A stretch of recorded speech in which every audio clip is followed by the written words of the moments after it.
Here's what's happened to crime since. In 2011, there were 35 murders in Albuquerque. On average, 2,500 people were held in jail.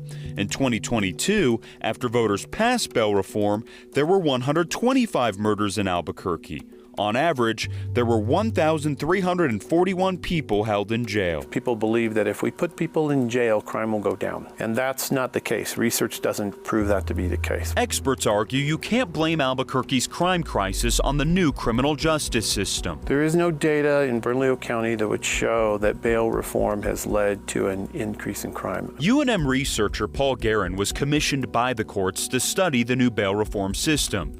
He said people who are not held in jail generally do not go on to commit a new crime. The number of crimes that are committed people who are out pretrial compared to all arrests in the jurisdiction, being Bernalillo County, it's a really small percent. It's probably somewhere around 4%. So it's not a revolving door in that regard. I think those numbers are very disrespectful to victims' families. Those legislatures or whoever's making those comments, go speak to those victims' families and tell them when a repeat violent offender hurt their family or murdered them. What is that like for you? Sheriff John Allen is a member of one of those families.